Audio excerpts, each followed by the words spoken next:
Good all. Today we're going to have a look at a realistic Navajo TRC 457 by Radio Shack. It's a bit of a mouthful, isn't it? So Realistic was the parent company, Navajo was obviously the brand, TRC 457 was the model, and Radio Shack was the distributor. Yeah, so there's a bit there. Okay, so these radios, fantastic radios. These radios are made from 1976 to 1978. They've got the 858 board in them. Great radio, great audio, great receivers. This radio's got a bit of history. I got this one out of its box, out of the States about 5-6 years ago.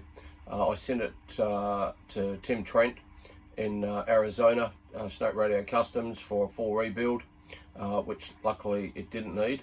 It needed a couple of things done. The price wasn't too bad.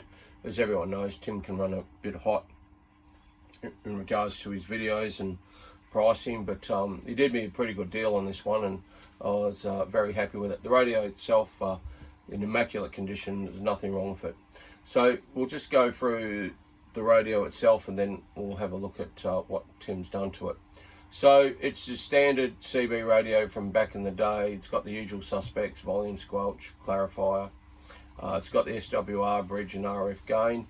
The one thing that these radios did not have, and probably was the reason that they probably didn't enjoy as much market share as they could have done, was it didn't have a mic gain at all. There is a pot trim capacitor in the radio itself to change the audio modulation, but nobody wanted to do that. They just wanted it on the front. This radio had a clock in it. For whatever reason, waste of time having a clock. They would have been better off using that part of the radio for a cluster of controls. 1, 2, 3, you can see 4, 5, they could have fitted in here. 1, 2, 3, 4, 5, 6 in there, and had the mic gain. Yeah, bit of an oversight on Realistic's part. They also did not have a mic gain on the 458, the 490 series of radios, which was a bit of a shame. So there's a couple of things Tim did to it, recapped it. I did say to him that I could send over a 240 volt power supply. He said, no, I don't want to do that. I don't have the facilities for 240 volt, and I thought I'll leave it. Okay, so there's let's just go through this guy here, the clock. So in America, they run 60 hertz, and in Australia, they run 50 hertz. So technically, 60 hertz is meant to run faster than 50 hertz. And that's why these clocks don't keep time. Now, I set this radio both at the same time at about 3 o'clock. This is showing 16:13, or 13 minutes past 4 in the old language, and my clock in the shack is showing 16:27. So the clocks run slower. Now, maybe there's a myth, I'm not too sure, out there. I don't really talk to people a lot.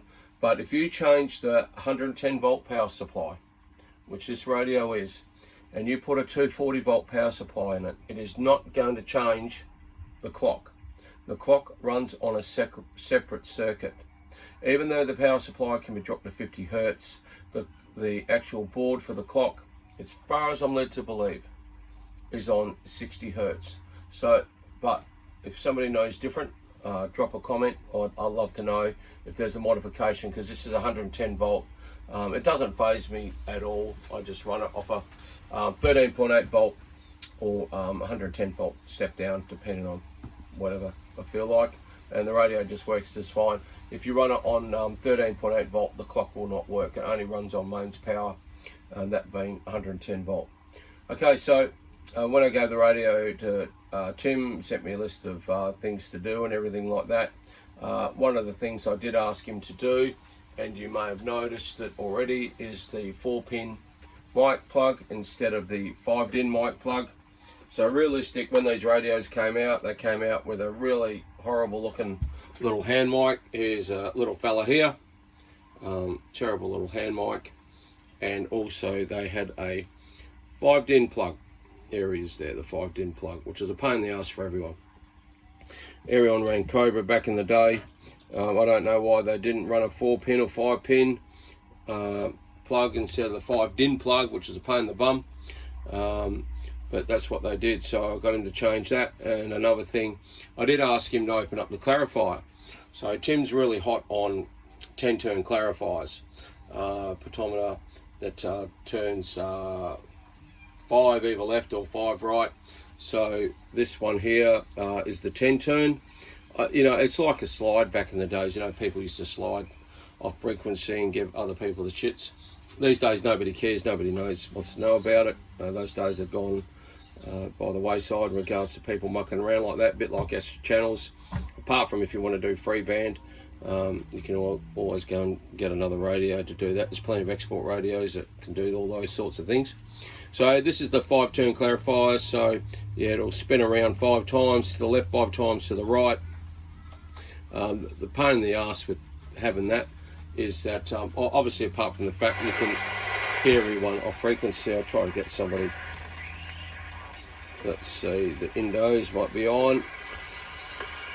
I'm not too sure. But then you have to count back 5. If you go 6 or 7, you've gone over too far. So we just count 1, 2, 3, 4, 5 on the clarifier, and we should be just about spot on. Just do that. Bring it back up to 35. And let's have a quick listen. So yeah, it's handy to have a 10-turn, but you know, it's not a given. I wouldn't bother. I can go and open a clarifier. It's pretty easy to do. A lot of radios I've already done it, open the clarifier. Usually you open the clarifier because someone's off frequency, either you're off frequency or they're off frequency. A lot of ham radio operators, even though they don't want to admit it, and it's secret squirrel stuff, but they use ham radios, so you can be off a bit on a CB radio. So it's handy to have the open clarifier. So we've done the 4-pin, did the 10-turn clarifier, and that was basically about it. He changed the lights and the meters. You know, they're all incandescent. This guy here is a little bit lazy, but yeah, I just told him to keep it. I don't need it like bloody spotlights. Yeah, he's done all that. Inside the radio itself was really clean. He just did the caps wherever they seem fit. Yeah, Virtue did a really good job. Whether I'd use him again, I probably wouldn't. Probably done my time with techs out of the States or anything like that for no other reason as it's bloody expensive. Everyone wants to get paid, and it's just not worth it for CB radios. Okay, so that's a quick look at the Navajo TRC 457. Great looking radio. They're getting harder to get, actually, in really good nick. There's plenty of them out there. They show a lot of corrosion down around the end of the powder coating on the faceplate these days. A lot of the mobiles show that, the 448 I think it is, shows a fair bit of corrosion, but this one's coming in really good nick. Great to have the Ford foreign speaker, that's always handy. You know, headphones, why would you even bother? But that's the sort of thing they did back in the day. If I was going to do anything to this, I'd replace that with a frequency counter, but it sort of spoils the radio, doesn't it? Like, if I run it off 13.8 volts, the clock doesn't work. It becomes, it disconnects itself. So it doesn't really bother me. Yeah, so that's a quick look at the radio itself. Really good nick, come in really good condition. Really, it's got really good ears. Let's have a quick listen. It's not noisy as such. Got good filters and everything like that, unlike some of the export radios, like the Strikers or any RCI boards these days. Just drop it down, have a quick listen. As you can get South Africa down around here, but nothing coming through. Oh, here we go. There's our little friends up in the north of Australia, Indonesia, Java and everything like that. hard to clarify because you can't even understand what the bloody hell they're saying, and nobody really cares. Okay, so that's as I said, quick look at the radio. Glad I got this one. I've only got one. I'm not going to get another one.